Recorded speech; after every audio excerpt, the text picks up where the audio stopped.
The lobby of Caldwell Tower was empty at 9:47 p.m. Almost empty. Walter Graves was on his knees near the east wall, wringing out a mop head into a gray bucket. The marble floor caught the overhead light and threw it back in long white strips. Richard Caldwell III stepped out of the elevator, stopped 3 feet away, looked down. "Look at that," he said loud enough for the security desk to catch every word. "A big black man on his knees scrubbing my floor. That's the most natural thing I've seen all week." Walter did not look up. Richard stepped closer. His shadow fell across Walter's back. 67 years old, and this is what you have to show for it. "My parking valet makes more decisions before breakfast than you've made in your entire life." He tilted his travel mug. Hot coffee poured directly onto Walter's hands.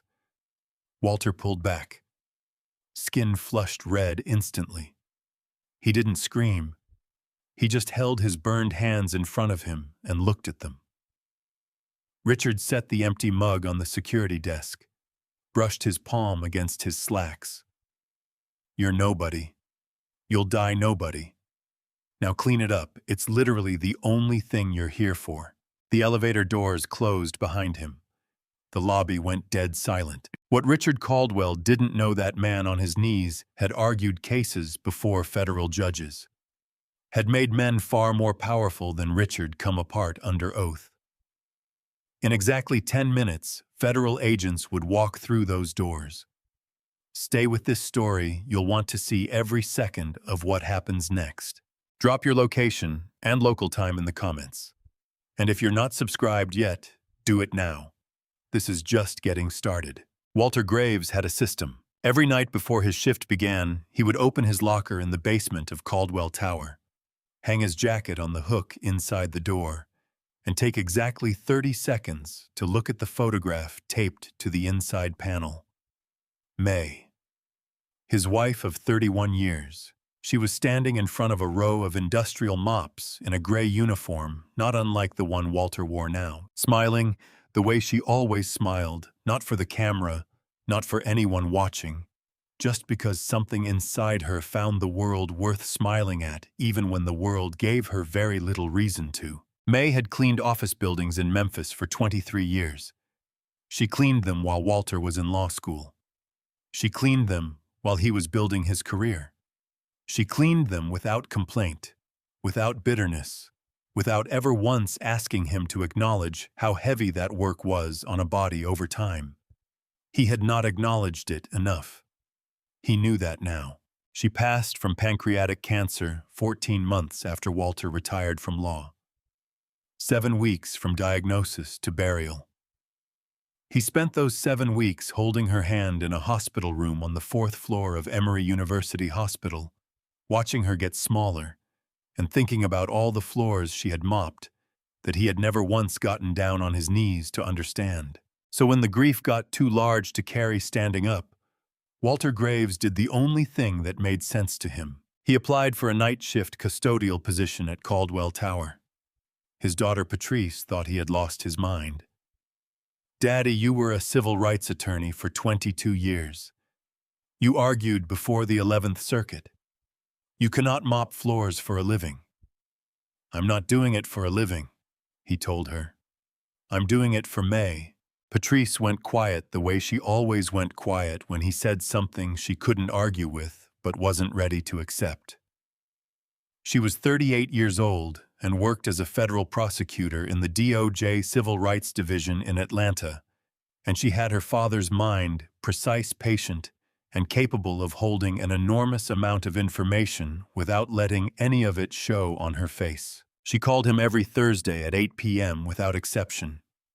If he didn't answer by 8:05, she called again. He always answered.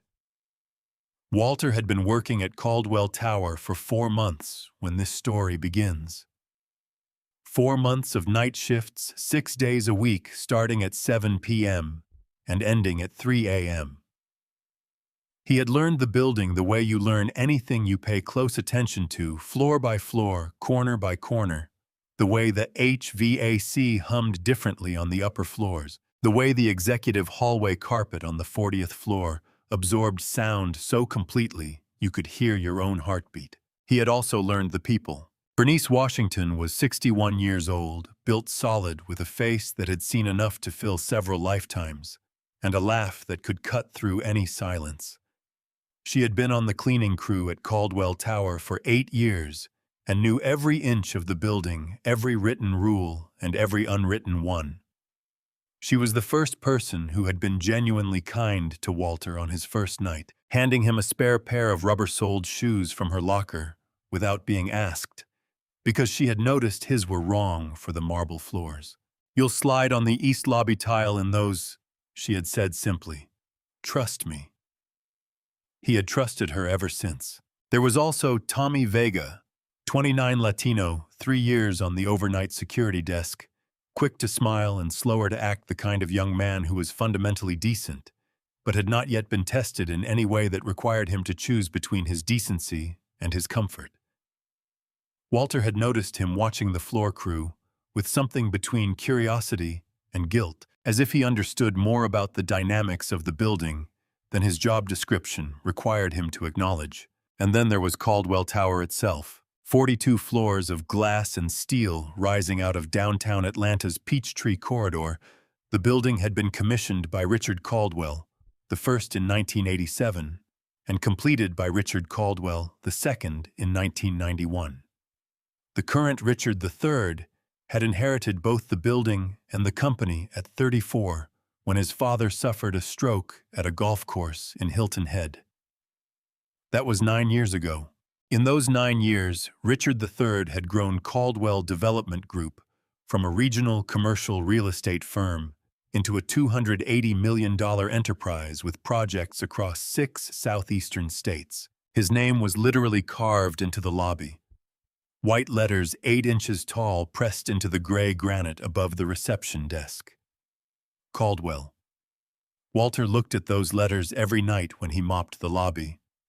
He thought about what it meant to have your name carved into a building. He thought about May, who had cleaned buildings her entire adult life, and whose name existed in no marble anywhere. He thought about a lot of things during the night shift. Tonight, however, something was different. It was just before 8 p.m. and Walter was restocking his cart in the basement supply room when Bernice appeared in the doorway. She was holding something behind her back and trying to keep her face neutral, which was not something Bernice Washington was naturally gifted at. "Close your eyes," she said. "Bernice." Walter James Graves. "Close your eyes." He closed them. He heard footsteps, 2 sets, then 3. Heard Lucia, 24, quick, always humming something under her breath, say, "Okay," softly. Heard the unmistakable sound of a lighter clicking. Open. On the folding table, in the center of the break room, sat a single cupcake. Chocolate frosting. 1 candle burning in the center. And propped against it, a card with signatures he recognized from 4 months of shared basement breaks and borrowed coffee and quiet conversations during the hours when the building belonged to nobody and everybody all at once. Happy 67, Walter. Bernice, Lucia. Raymond. Walter looked at the cupcake, then at the 3 faces watching him. Raymond, 63 years old, bad knee, 9 years in this building, raised 1 hand in a small salute from the corner. Walter blew out the candle. They clapped. Bernice laughed. Lucia took a photo on her phone. It was 8:47 p.m. In exactly 17 minutes, Walter would take his cart to the 40th floor, and everything would change. The 40th floor of Caldwell Tower did not feel like the rest of the building. Every other floor had a certain anonymity to it. The generic hum of fluorescent lights, the neutral carpet, the interchangeable conference rooms with their dry erase boards and rolling chairs. Floors where dozens of people worked, and none of them felt particularly owned by any single person.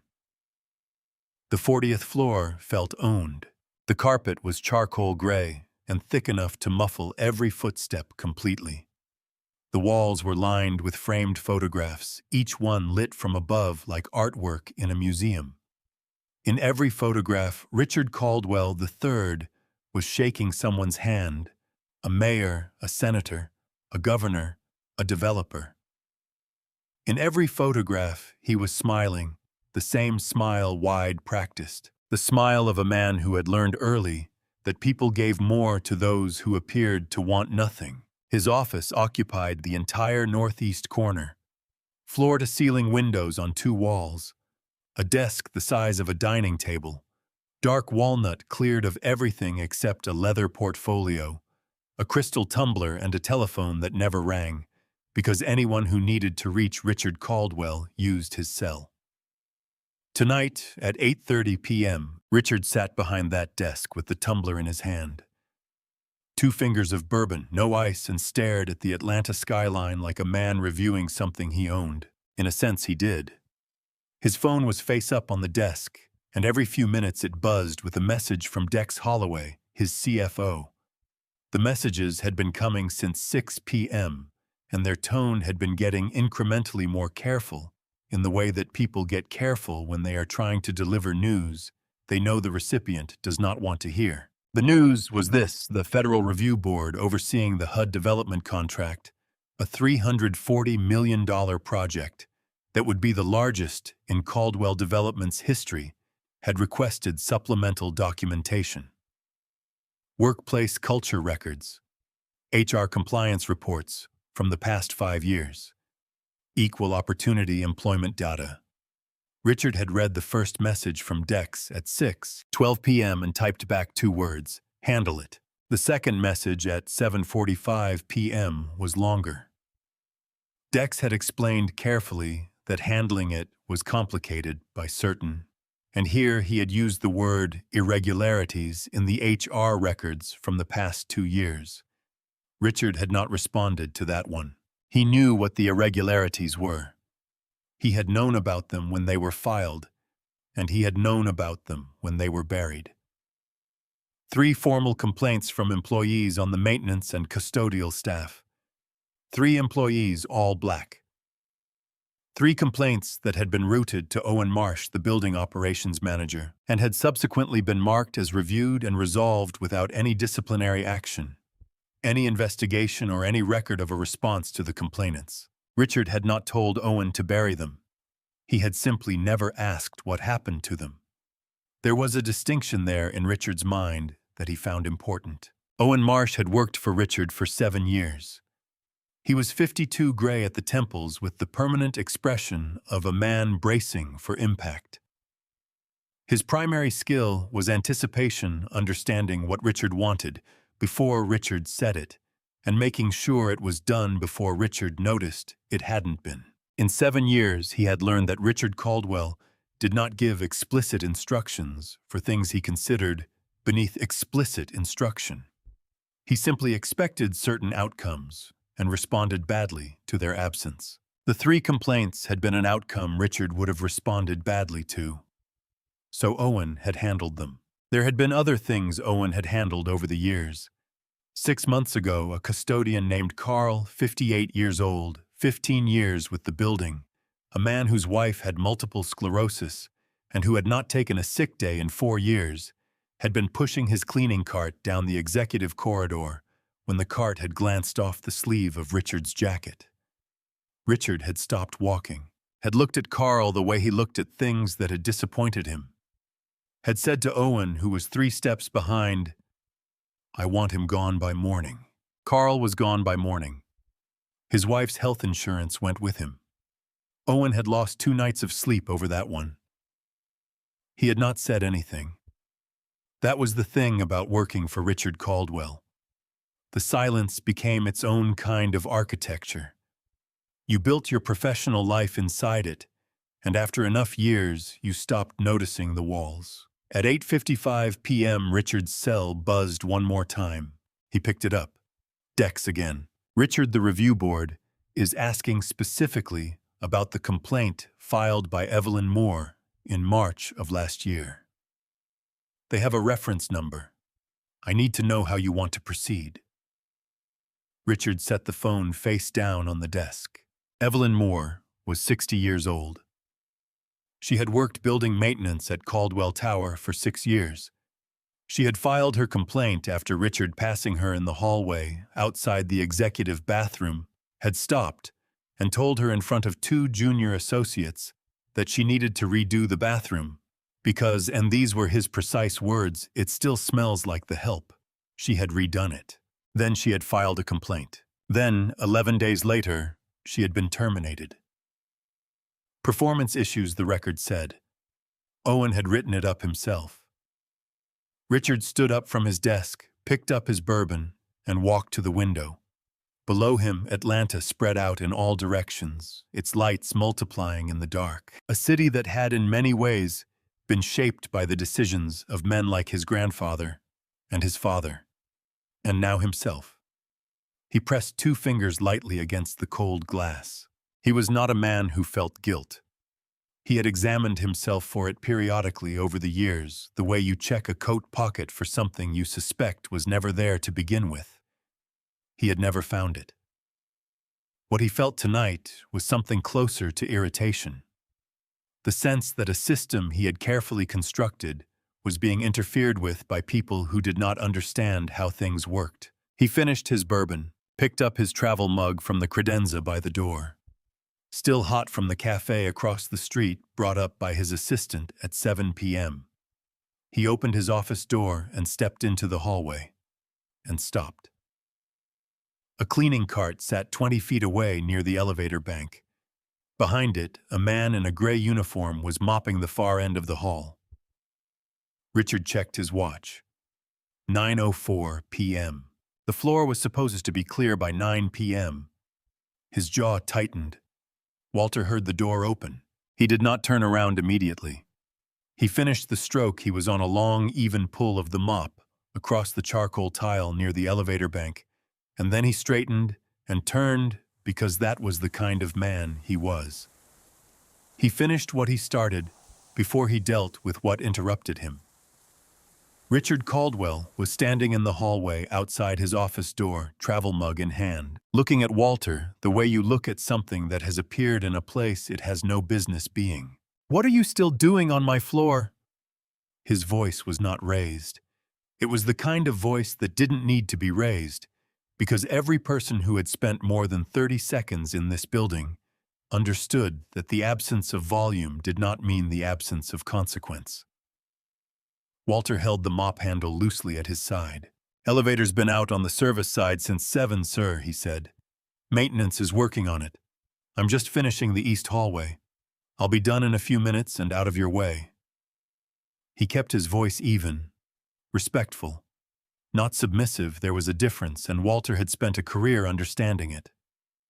Richard looked at him without expression for a moment. "I didn't ask for an explanation," he said. "I asked what you're doing on my floor." "Yes, sir, finishing the east hallway." Something moved behind Richard's eyes. The calmness in Walter's voice, the complete, unhurried, unbothered quality of it, seemed to register as something offensive, as if respect delivered without fear was somehow more insulting than no respect at all. He turned his head slightly toward the stairwell door and raised his voice just enough. "Marsh." Owen appeared from the stairwell within seconds, the way people appear when they have been waiting nearby without being told to wait nearby. 7 years had made him very good at being in the right place. "Get him off my floor." "Yes, sir." Owen turned to Walter. "Walter, come on. Let's get your cart." Walter nodded once. He began collecting his supplies without hurry, coiling the mop cord, checking that nothing had been left behind. His movements were careful and deliberate, the movements of a man who had never in his life left a space worse than he found it. Richard watched him for a moment longer, then turned and went back inside his office. The door closed.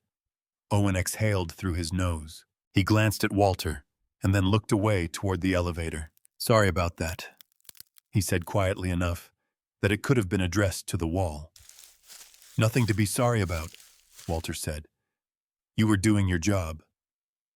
Owen didn't answer. They rode the service elevator down in silence. Behind the stairwell door on the 40th floor, Tommy Vega had been standing for the last 4 minutes. He was not supposed to be on the 40th floor at this hour. He had come up to check on a faulty motion sensor that had been triggering false alarms on the security board all evening. He had heard the exchange through the door and had not opened it. He stood there for another moment after the elevator hummed downward. Then he turned and went back down the stairs without telling anyone what he had heard. The basement break room of Caldwell Tower was a converted storage closet on the sublevel. One folding table, 4 mismatched chairs, a microwave with a cracked door that heated unevenly, a coffee maker that Bernice had brought from home 3 years ago because the building had never provided one. The overhead light had been flickering for 6 weeks. Owen had submitted a maintenance request. It had not been addressed. Walter came in and sat down. Bernice was already there finishing her coffee, and she looked at his face the way she had learned to look at his face over 4 months of shared shifts, reading it the way you read weather, looking for things he wasn't saying. "How bad?" she asked. "4th floor," Walter said, which meant the same as always. It was a shorthand they had developed without discussing it. Bernice nodded. She pushed a paper cup of coffee across the table toward him. Raymond came in 2 minutes later, moving carefully on his bad knee, and settled into the chair across from Walter, with the measured precision of a man who had learned exactly how to sit down without making things worse. He was 63 years old and had been pushing a vacuum through this building for 9 years, and had the particular kind of quiet dignity that comes not from never being knocked down, but from getting up so many times you stop counting. He looked at Walter. "He up there." "He was," Walter said. Raymond nodded slowly and wrapped his hands around his own cup and didn't say anything else because some things in this building had been said so many times they no longer required words. It was Lucia who broke the silence. She came in from the supply corridor, still pulling off her work gloves, and stopped when she saw the look on Walter's face. "What happened?" "Nothing new," Walter said. Lucia sat down. She was 24 and had been on this crew for 14 months and still had enough residual outrage to feel things the rest of them had learned to absorb. She looked between Walter and Bernice.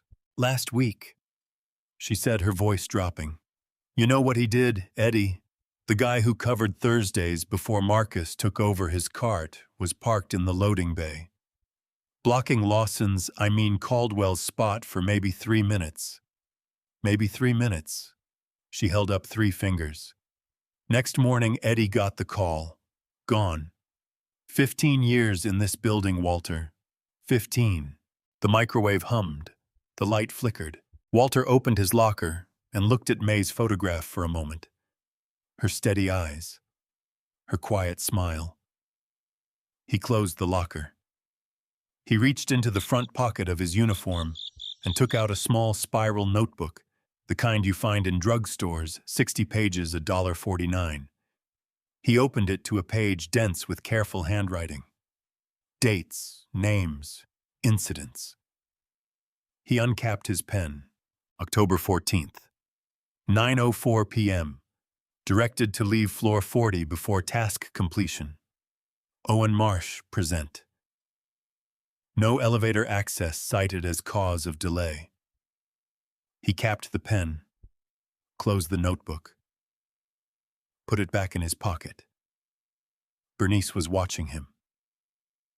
"Walter," she said. "How long have you been keeping that?" 4 months, he said. She stared at him. "Since your first week." He looked at her steadily. "Since my first week," he said. The light flickered again. Outside in the hallway, the building settled around them, 42 floors of glass and steel, and imported marble, a man's name carved in granite, above the lobby, and in the basement break room. 4 people sat around a folding table and said nothing for a while. Then Walter's phone buzzed on the table. A text from Patrice. Dad, you okay? You usually call by 9. He looked at it for the moment. Then he typed back. I'm fine, baby. Talk Thursday. He put the phone away and stood up and picked up his cart.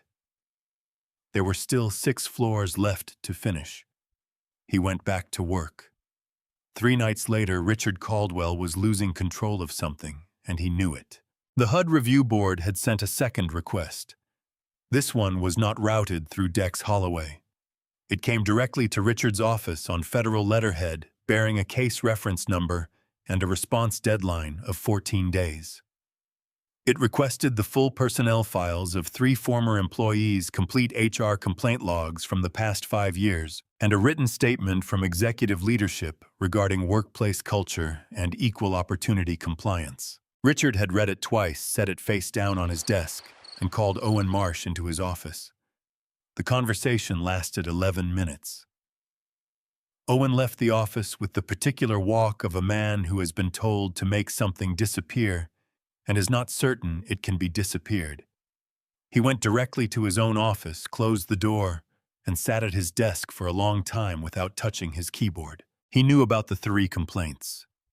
He had buried them himself. He knew about Carl. He knew about Evelyn Moore, about Darnell Price, about Janelle Watts. 3 people who had filed formal grievances and been terminated within weeks, each one documented as a performance issue, each one a clean lie he had written with his own hands. He also knew that federal documentation requests did not go away when you ignored them. He opened his desk drawer, took out a business card. The name on it was a personal attorney he had consulted once 2 years ago about an unrelated matter. He looked at the card for a while. Then he put it back and closed the drawer and told himself he was overreacting. He was not overreacting. That same evening in the basement break room, Bernice was showing Walter a photograph on her phone. It was a drawing. 2 figures rendered in orange and purple crayon on a piece of notebook paper, one tall, one small, holding hands. Above them, in the careful, oversized letters of a child who had recently learned to write, were the words, "We love you, Grandpa Walter." Walter looked at it for a moment. "My granddaughters," he said. "Cora and Lily. Cora's 7. She did the lettering. Lily's 5. She did the people." "Which one are you?" Bernice asked, pointing at the taller figure. "The orange one." "You don't look orange." "Lily's working from imagination." Bernice laughed. Walter carefully folded the drawing, the original, which had arrived in a hand-addressed envelope at his apartment 2 days ago, and tucked it into the front pocket of his cleaning cart, folded twice so it sat flat against the cart's inner edge. He wanted it close. On nights like this, in a building like this, it helped to have something close that reminded you of what you actually were when you walked out the front door. What you were outside of the uniform. They went back to work at 8:45 p.m. Walter took the lobby. It was his least favorite assignment. The largest square footage, the most visible, the most likely to intersect with whatever management was still in the building at this hour. But Raymond's knee had been bad all week, and the lobby required a lot of ground coverage, so Walter had taken it without being asked. He was 40 minutes into it when he heard the front entrance open. Richard Caldwell came in from the street. He was in his evening jacket, which meant he had come from somewhere, a dinner, an event, the kind of gathering where men like Richard stood in rooms and confirmed to each other that they mattered. His face was tight in the particular way it got tight when something was not going the way he had decided it should go. He crossed the lobby without looking up. Walter moved his cart to the left, clearing the path. Richard stopped. He had seen the cart. And behind the cart, Walter, the same man from the 40th floor 3 nights ago. The same gray uniform. The same quiet face. Something in Richard's expression shifted. Not quite recognition. Something closer to the irritation of a recurring inconvenience. "You again." Walter kept his eyes at a neutral angle. "Good evening, sir." Richard looked at him for a moment. Then he looked at the cleaning cart. His eyes moved across it slowly, the supply bottles, the folded towels, the spray canisters, and then stopped. On the inner edge of the cart, folded flat, was a piece of notebook paper. The corner of it was visible. Purple crayon bled through from the other side. Richard reached out and picked it up before Walter could react. He unfolded it, looked at it. The two crayon figures, the oversized letters. "We love you, Grandpa Walter." He looked at it for 3 full seconds. Then he made that sound again, the one that was worse than a laugh, and dropped the drawing into the open trash bag hanging from the side of the cart. "Clean up your junk," he said, "before you clean up my floor." Walter's hand moved toward the trash bag. Richard stepped between him and the cart. "I'm talking to you." Walter stopped, looked up. Their eyes met again. And again the stillness in Walter's face, that complete, unbroken, impenetrable quiet, seemed to reach something in Richard that bypassed reason entirely.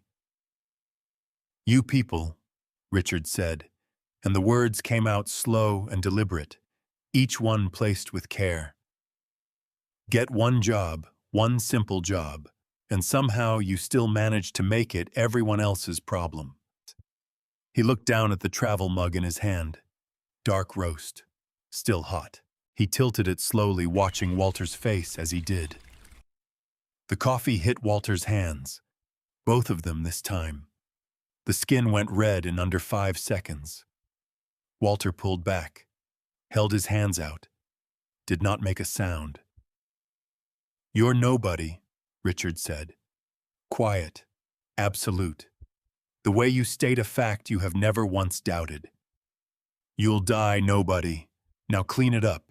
It's literally the only thing you're here for." He turned and walked to the elevator. Tommy Vega was behind the security desk. His hand was on his radio. His thumb hovered over the call button. He looked at Walter's hands, at the red spreading across the skin. He did not press the button. The elevator doors opened. Richard stepped inside. The doors closed. Walter stood in the center of the lobby for a long moment, his burned hands at his sides, the coffee spreading slowly across the marble floor behind him. Then Bernice came around the corner from the east corridor, saw his hands, and stopped walking. Walter turned to look at her. His voice was completely steady. "Call my daughter." Patrice Graves drove 70 miles per hour on I-85 South with both hands on the wheel, and her jaw set in a way that meant she was holding something back with considerable effort. She had gotten the call at 10:22 p.m. Bernice's voice low and careful, giving her the facts the way someone gives facts to a person they know is going to need them, arranged clearly. "Your father's hands. Hot coffee. On purpose. He needs to go somewhere tonight." Patrice had been in her apartment, still in her work clothes, finishing a brief that wasn't due until Friday. She had closed the laptop, picked up her keys, and been in her car in under 4 minutes. She found Walter sitting on a bench outside the Caldwell Tower service entrance. His uniform jacket was off, folded across his knees. His hands were resting palm up in his lap. In the orange light of the parking structure overhead, the redness across both palms was unmistakable, deep, already beginning to blister along the base of his fingers where the coffee had pooled. He looked up when he heard her footsteps. His face was the same as it always was, that infuriating, heartbreaking, magnificent calm. "I'm all right," he said. "You're not all right," she said. "Get in the car."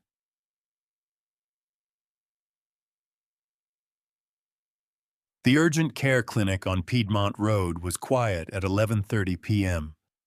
A waiting room with 8 chairs, 4 of them occupied. A television in the corner showing a weather segment with the sound off.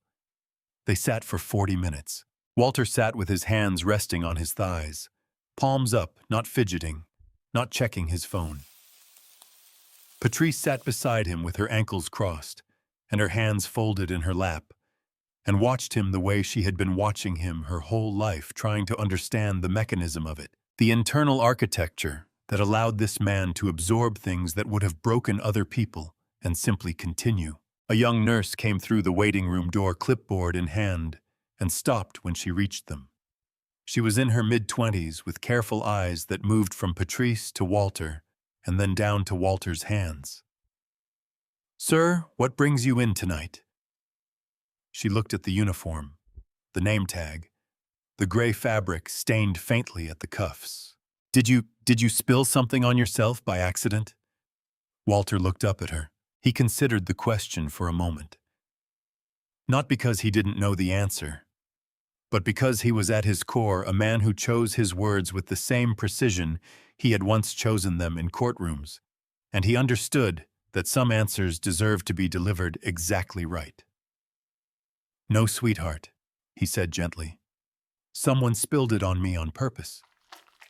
The nurse went very still. Alma. She looked down at his hands, the thick, calloused palms, the long fingers, the evidence of a life lived in service of things both large and unglamorous. And then she saw them trembling. Not violently, just a fine, constant tremor, the kind that lives below the threshold of what you'd notice unless you were looking. He wasn't trembling because of the pain. He was trembling because he had spent the last hour holding something inside himself that had no business being held inside a human body, and even Walter Graves, with all his discipline, was not entirely made of stone. The nurse opened her mouth, closed it, opened it again. "I'll get the doctor right now," she said. Her voice had changed. She went quickly. Patrice looked at her father's hands. "Second degree," she said quietly. "Not a question." "Probably," he said. She breathed through her nose for a moment. "Daddy, this is assault. This is a federal hate crime. He's a federal contractor. I can have a case file open by Patrice." The way he said her name, 2 syllables completely level, carrying 38 years of knowing her. It stopped everything. She waited. Walter was quiet for a moment. In the waiting room, the television showed a cold front moving in from the northwest. Someone across the room turned a magazine page. "Let me tell you something about Richard Caldwell," he said. He told her about the deposition. 30 years ago, a housing discrimination case in Memphis. Caldwell Development, first generation. Walter had been a second-year associate, part of a legal team representing 17 black families who had been systematically denied rental applications in 3 Caldwell-owned buildings. The case had settled before trial. Quietly. The families had received modest payments and signed non-disclosure agreements. The Caldwells had admitted nothing. Walter had watched the elder Caldwell shake his attorney's hand afterward in the courthouse hallway and smile the same smile his son now wore in every photograph on the 40th floor. "He's been doing this his whole life," Walter said. "Not just to me, to Carl, to Evelyn Moore, to Darnell Price and Janelle Watts, to anyone he calculated couldn't fight back." Patrice stared at him. "How do you know those names?" Walter reached into the pocket of his folded uniform jacket and took out the spiral notebook. 60 pages, $1.49, 4 months of careful documentation. He set it on the chair between them. She picked it up, opened it, read the first page, then the second. She turned to look at him. "You planned this," she said. "I planned to be ready," he said. "There's a difference." She sat with that for a moment. Outside, a car pulled into the parking lot, headlights sweeping across the clinic window. "If I take this to my office," she said slowly, "I have to recuse myself. Conflict of interest. I can't be the prosecutor." "I know. I'd have to hand it to someone else." "I know that too. And you're okay with that?" He looked at her steadily. "I'm not doing this for me, baby. I'm doing it for the next Walter." For the one who comes in after me who doesn't have a law degree and a daughter at the DOJ. Patrice closed the notebook. She was quiet for a long time. Then she took out her phone and looked at the time. 11:58 p.m. She scrolled to a name in her contacts. Her supervisor, Assistant U.S. Attorney Diane Cho. She pressed call. It rang twice. Across the parking lot in his car in the Caldwell Tower garage, Tommy Vega sat with his phone in both hands. The security footage from the lobby was accessible through the building's server. He had the access code. He had watched the footage twice on his personal phone, his own hands replaying Walter's face in the moment the coffee hit. He opened his contacts, found a name, a tip line he had saved 8 months ago during a different situation that had ultimately come to nothing. His thumb hovered over the screen. Then he pressed send. Diane Cho arrived at the DOJ Atlanta field office at 7:15 a.m. on Friday morning, 45 minutes before anyone else on her team. She did this most Fridays. She liked the building before it filled up, the particular quality of silence in a federal office before the day's wait settled in, the way you could think clearly in the spaces between other people's urgency. This Friday, she had a reason beyond habit. Patrice Graves had called her at midnight and spoken for 14 minutes without stopping. Diane had listened without interrupting, which was something she had trained herself to do over 15 years of prosecution work, because she had learned early that the shape of a case often lived in the parts people said when they thought they were just providing context. By the time Patrice finished, Diane was sitting up in bed with a legal pad across her knees. She had asked 3 questions. Then she had told Patrice to bring everything to her office by 7 a.m. and to not discuss it with anyone else in the meantime. Patrice arrived at 6:58 a.m. She set the spiral notebook, the medical report, and a manila folder of supporting documentation on Diane's desk, without preamble, and sat down across from her. Diane read the notebook first. All 60 pages. She read slowly, the way you read things that are going to matter, letting each entry land before moving to the next. The dates, the names, the careful, precise, lawyerly descriptions of incidents that a man with no legal training would have recorded very differently.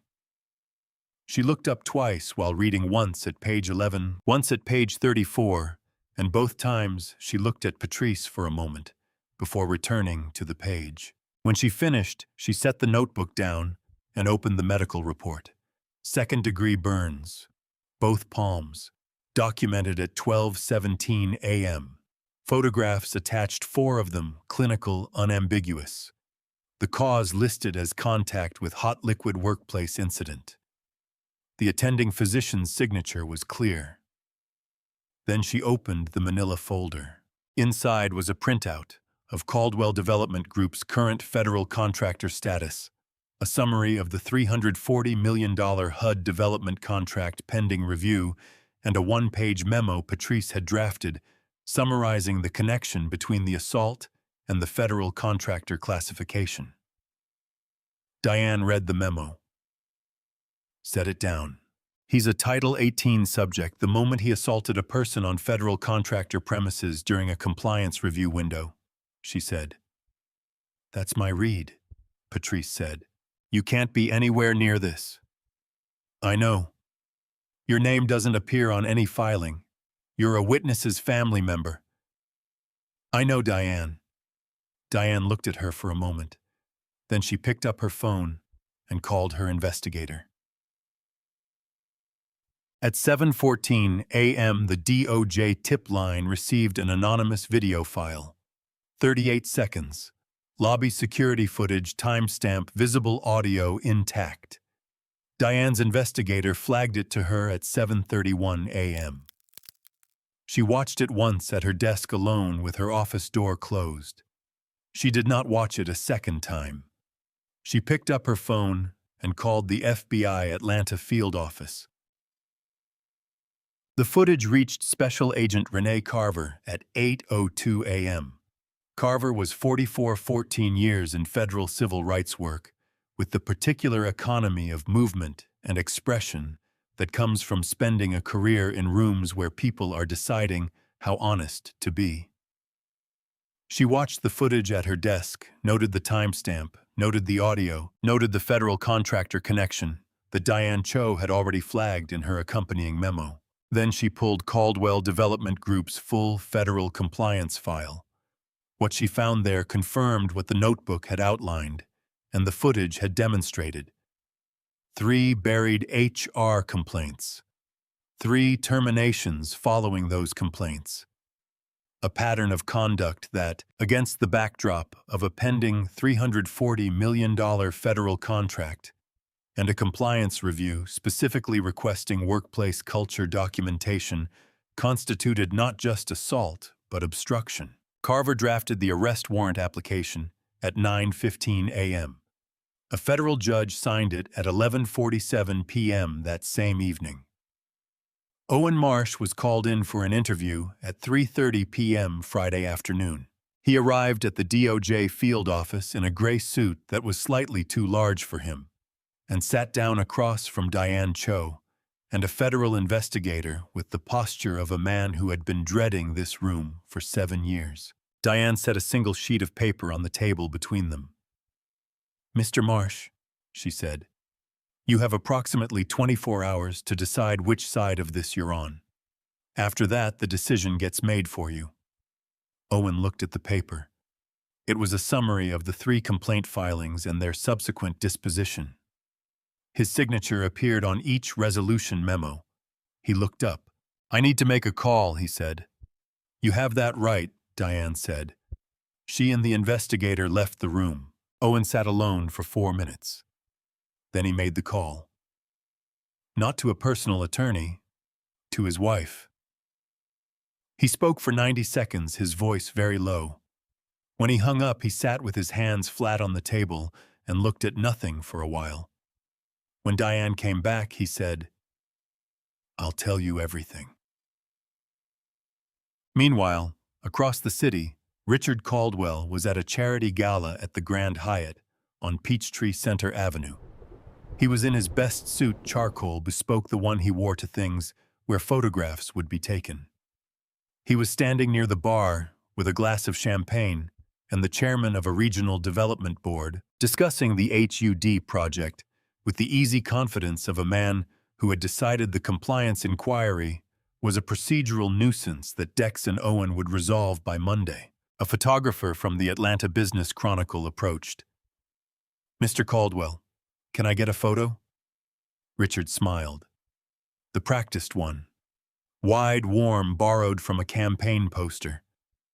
"Of course," he said. The shutter clicked at 9:43 p.m. The warrant had been signed at 11:47 p.m. Richard Caldwell went home that night, poured a final bourbon, and slept without difficulty. He did not know that Owen Marsh had spent 3 hours in a federal interview room dismantling 7 years of careful silence. He did not know that Diane Cho had spent the evening building a 58-page federal complaint. He did not know that a judge's signature was already dry on a piece of paper with his name on it. He did not know any of it. He set his alarm for 9 a.m. He had a Saturday walkthrough of the building at 10. Routine, reassuring, the kind of ritual that reminded him the building was still his. He turned off the light. In a different part of the city, Walter Graves sat in the armchair in his apartment, with his bandaged hands resting on his knees. The apartment was quiet. May's photograph was on the side table next to him, facing outward the way he always kept it, so she could see the room. He had not slept. He was not trying to. He looked at the photograph for a long time, at her steady eyes, at the gray uniform she wore in it, the one from the building in Memphis, the one she had worn 3 nights a week for 23 years. "I see you, May," he thought. "I always saw you." He closed his eyes. Outside, Atlanta moved through the small hours. The city, that had been shaped by the decisions of men whose names were carved in marble and cleaned every night by the people whose names were carved nowhere. Tomorrow, that would begin to change. Richard Caldwell's Saturday morning routine never varied.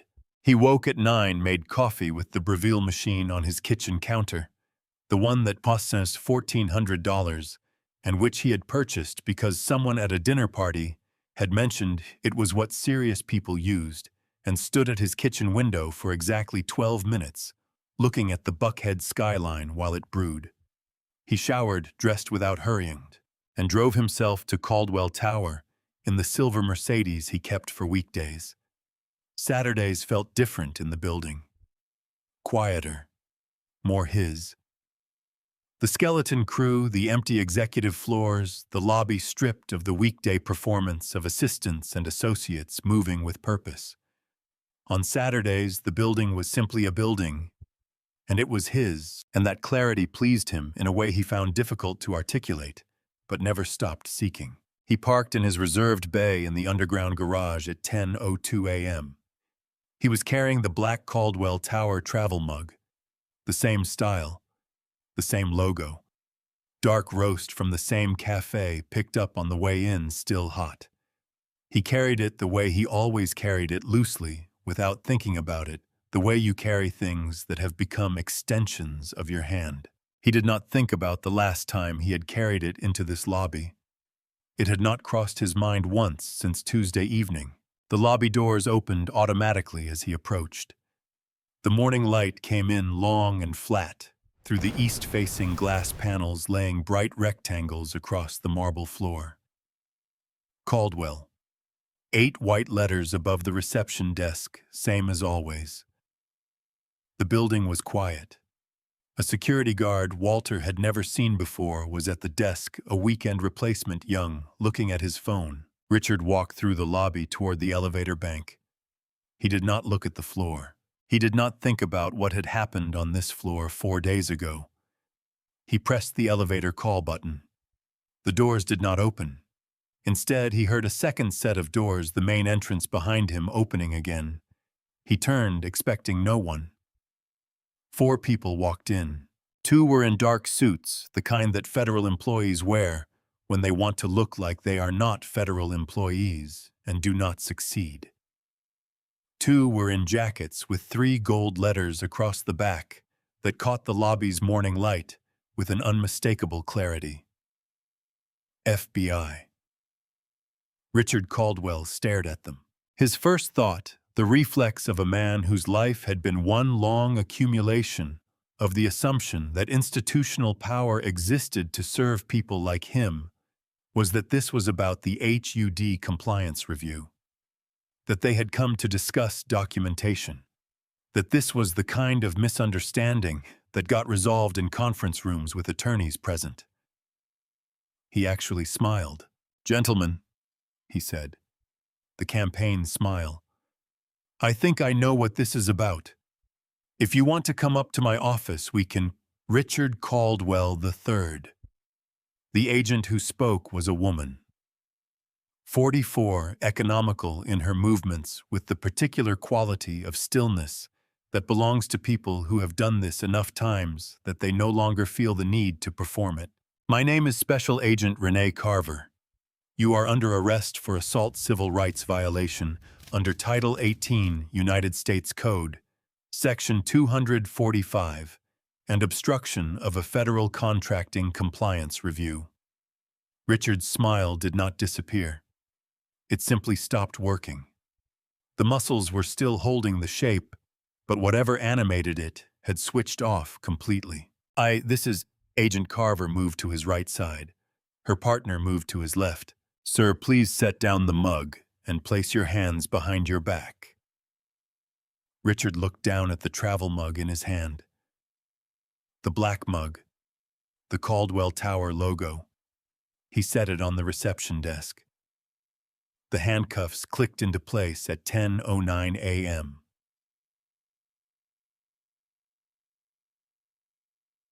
Outside on the Peachtree Street sidewalk, Sandra Osei had been standing since 9:51 a.m. She was 36 years old, investigative journalist, Atlanta Constitution, and she had received a call at 8:30 a.m. from a source she trusted completely.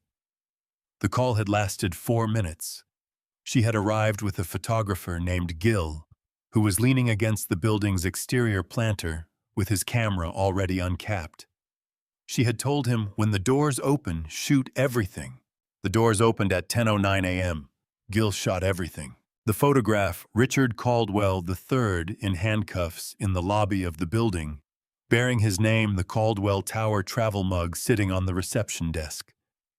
Behind him, the FBI jackets catching the morning light, was taken at 10:11 a.m. Sandra filed it to her editor at 10:23 a.m. with a 4-paragraph lead she had written in her head on the drive over. It was live on the Atlanta Constitution's website at 10:47 a.m. By 11:30 a.m. it had been shared 14,000 times. By 1 p.m. it was on the wire. 3 floors above the lobby in a small conference room that building management had quietly made available to federal investigators. The previous afternoon, Walter Graves sat in a chair by the window. His hands were bandaged. His back was straight. He was wearing his own clothes, dark slacks, a gray sweater, reading glasses pushed up on his forehead. He looked like what he was, a retired attorney who had chosen to spend a portion of his later years doing something most people would not understand, and which he had never felt the need to explain to anyone's satisfaction. Through the window, at an angle, he could see a slice of the lobby below. He watched Agent Carver and her partner walk Richard Caldwell through the lobby doors. He watched the morning light catch the handcuffs. He sat very still for a long moment. Then he took a slow breath. Let it out. He did not smile. He did not feel the sharp, satisfying thing that the word justice sometimes promises. What he felt was quieter and more complicated than that, the feeling of something that has been out of alignment for a very long time finally settling into its correct position. Not a victory. A correction. His phone buzzed on the table beside him. A text from Patrice. "It's done, Daddy." He looked at the message for a moment. Then he typed back 2 words. "I know." He put the phone face down on the table, folded his bandaged hands in his lap, looked out the window at the city his wife had cleaned, and his wife had loved, and which had, for most of her life and most of his, looked through both of them as if they were made of the same clear material as the glass walls surrounding it. Richard Caldwell's phone had been buzzing in his jacket pocket from the moment the handcuffs clicked. The screen visible through the fabric showed a name neither Carver nor her partner commented on. Father. It rang 7 times. Nobody answered it. The federal complaint was 58 pages long. It was filed publicly Monday morning at 9 a.m. and posted to the DOJ Atlanta Field Office's public document portal at 9:17 a.m. By 9:45 a.m., Sandra Osei had read all 58 pages. By 10:30 a.m., she had called 3 of the named individuals for comment. By noon, her second article was live, and by that evening, every major outlet in the country had picked up the name Richard Caldwell III. The complaint was a remarkable document, not because federal civil rights filings are rare, but because of its precision. It read the way Walter Graves had spent 22 years writing carefully, without unnecessary language, with every claim supported by a specific date, a specific name, a specific piece of documented evidence. Which made sense, because the backbone of the complaint, the structural core around which everything else had been built, was a 60-page spiral notebook that had cost $1.49 at a Walgreens on Peachtree Street and had been filled over 4 months of night shifts by a 67-year-old man on his knees. The complaint alleged 4 things: assault causing bodily injury, civil rights violation under federal statute, obstruction of a federal contracting compliance review, and a pattern of racially motivated workplace conduct by executive leadership, the pattern documented through 3 formal HR complaints, 3 subsequent terminations, and 7 years of corroborating testimony from a cooperating witness. The cooperating witness was Owen Marsh. Owen's testimony took 3 hours on Saturday afternoon. He sat in the federal interview room and spoke without stopping, with the particular exhausted relief of a man who has been carrying something too heavy for too long and has finally been given permission to set it down. He named dates. He named conversations. He described the phone call from Richard about Carl, the casual instruction delivered without inflection or eye contact. The way Richard had never once asked what happened to the complaints, because he understood implicitly that they would disappear. He described filing the termination paperwork for Evelyn Moore for Darnell Price, for Janelle Watts, writing the words "performance issues" on 3 separate forms, for 3 people who had no performance issues, who had only had the misfortune of believing that a formal complaint process existed for their protection. He said, "I told myself I was just doing my job, but your job doesn't get to be your excuse for very long before it becomes your character." Diane Cho wrote that down. On Monday afternoon, Sandra Osei stood on the steps of the Mecklenburg Federal Building with Evelyn Moore, Darnell Price, and Janelle Watts. Evelyn was 60 years old. She wore a floral blouse and her hair pulled back tight, and she held the microphone with both hands, the way you hold something you are not going to let go of. "I cleaned that man's office for 6 years," she said. 6 years. I cleaned his floors. I cleaned his windows. And one night, he made me redo his private bathroom 3 times. 3 times.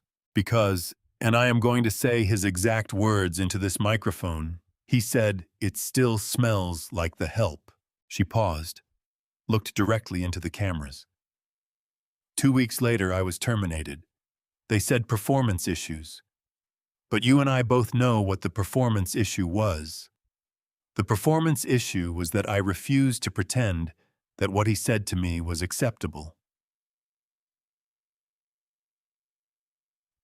The clip ran on every network by evening. By Tuesday morning, Evelyn Moore had received over 40,000 messages from strangers. Most of them said some version of the same thing: "I believe you. I'm sorry it took this long." Richard's PR firm released a statement Monday morning. 4 sentences. Isolated incident. Context missing from footage. Full cooperation with authorities. Commitment to workplace excellence. Sandra Osei published Owen Marsh's full testimony summary at 2 p.m. the same day. The PR firm did not release a second statement. Richard's attorney negotiated a television interview for Wednesday, a local affiliate soft, lighting a journalist known for even-handed coverage. The strategy was standard crisis management, controlled environment, rehearsed contrition, the suggestion of a man who had made a terrible mistake and was committed to growth. The journalist's name was Catherine Hall. She was 51, 23 years in broadcast news, and she asked 7 questions. Richard handled the first 6. Then she asked, "Mr. Caldwell, the federal complaint documents a pattern of conduct specifically targeting Black employees over 7 years. Do you believe race played a role in how you treated Mr. Graves?" Richard opened his mouth. "I don't see color," he said. "I treat everyone the same." Catherine Hall did not blink. The complaint documents 14 incidents involving employees of color and 0 involving white employees over the same period. How do you reconcile that with treating everyone the same? 2 seconds of silence. On live television, 2 seconds is a canyon. Richard's mouth opened, closed, opened again. Nothing came out. The camera held on his face for 4 full seconds. A man with every resource and no answer in a room specifically designed to give him every advantage with nothing left to say.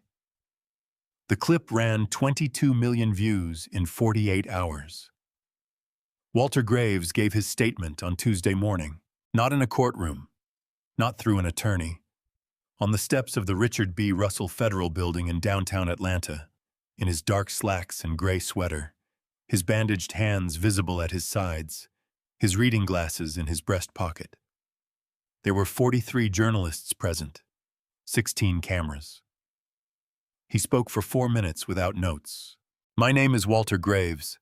I am 67 years old. I am a retired civil rights attorney. I have mopped floors in this city for 4 months by choice, because my wife cleaned buildings her entire adult life, and the world walked past her every single night without once stopping to acknowledge what she was doing or what it cost her." He paused. "Mr. Caldwell called me nobody.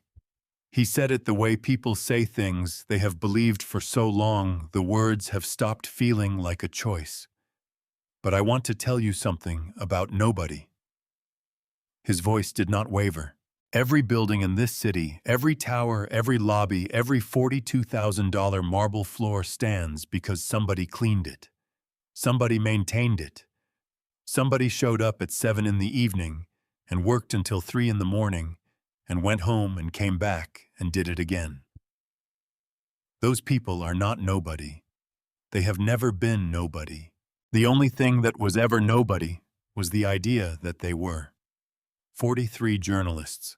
Not one of them spoke for a full 5 seconds after he finished. Then every hand in the crowd went up at once.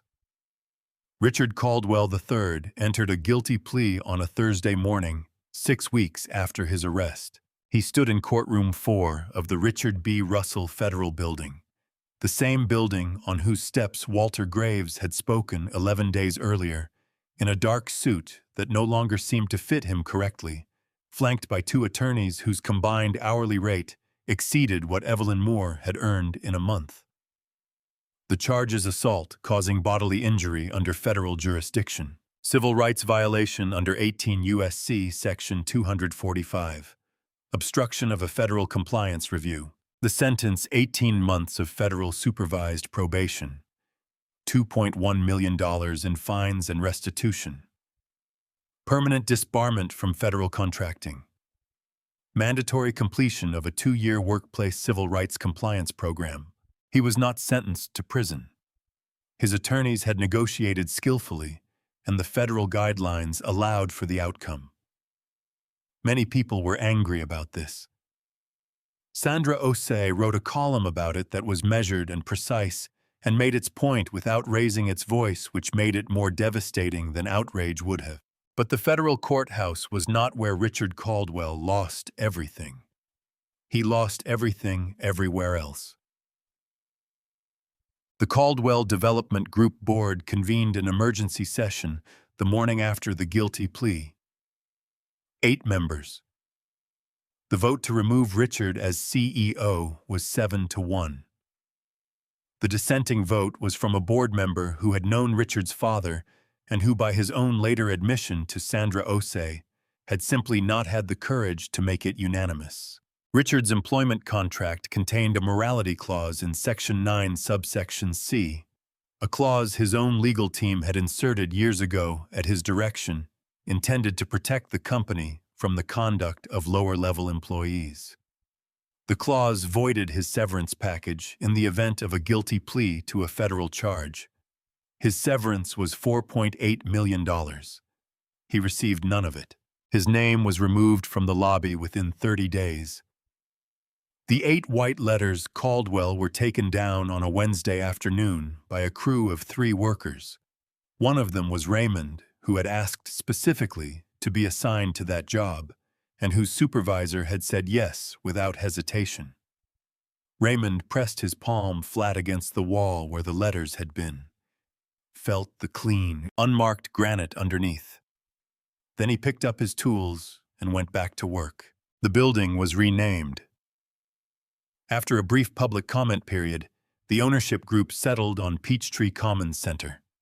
Clean, neutral, belonging to nobody in particular, which meant it belonged to everyone.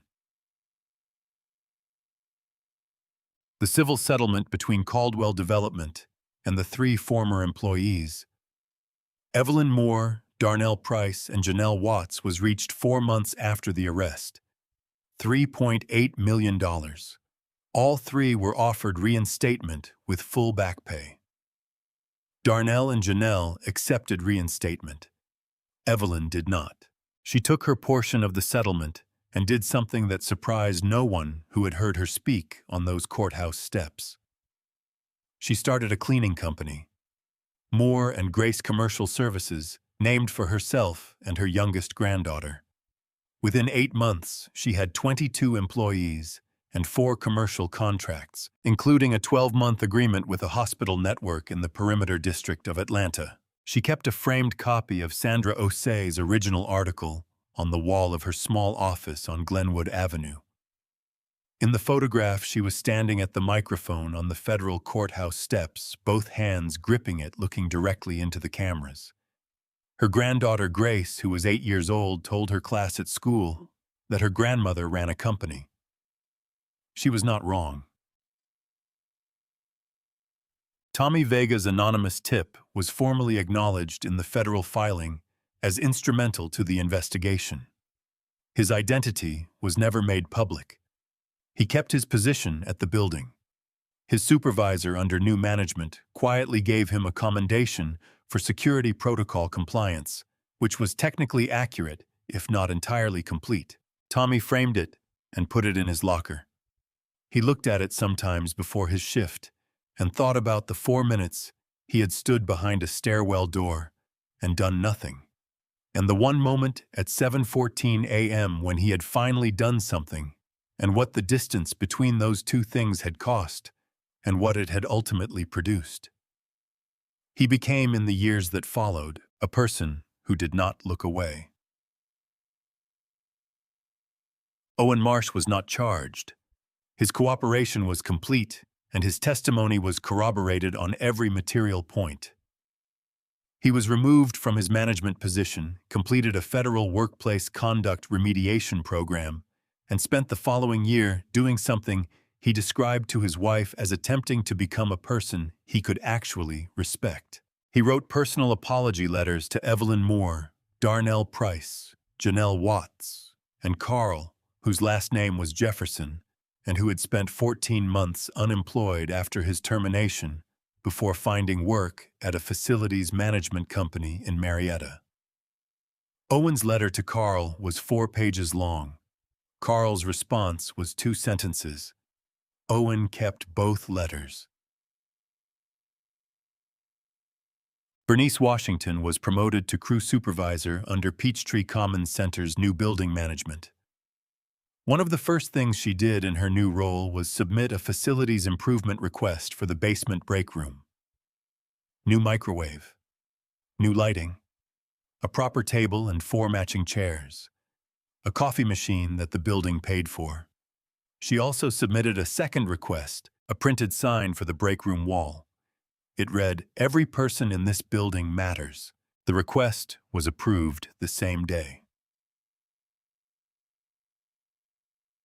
Walter Graves worked 3 more months after the arrest. He finished every shift he had been scheduled for, cleaned every floor on his rotation, and said goodbye to Bernice and Lucia and Raymond on a Thursday night in February, with the particular quiet warmth of someone who has completed what he came to do. In March, he endowed a scholarship at his alma mater's law school. He named it the May Graves Scholarship, designated for students from service worker families who demonstrated both academic merit and a commitment to civil rights work. The inaugural class had 4 recipients. He attended the announcement ceremony in a dark suit and his reading glasses. Patrice sat beside him in the front row. She held his hand, the left one, which had healed completely, the skin smooth and unlined where the burn had been. He looked out at the 4 young faces in the room who had no idea yet what their careers would cost them or what they would be capable of, and he felt something close to what May had looked like in that photograph. Not performing for anyone, just quietly, privately convinced that the world was worth the effort. On a Tuesday afternoon in April, Walter walked through the lobby of Peachtree Commons Center one final time. The granite wall above the reception desk was clean and unmarked where the letters had been.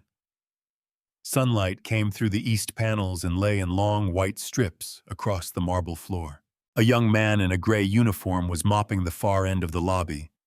He was perhaps 25, moving with the careful efficiency of someone still learning the rhythms of the work. He looked up when Walter entered. He nodded. Walter nodded back and walked out into the Atlanta morning. He called him nobody. He was wrong about that. He was wrong about everything. Dignity is not assigned by the size of your office or the letters above your door.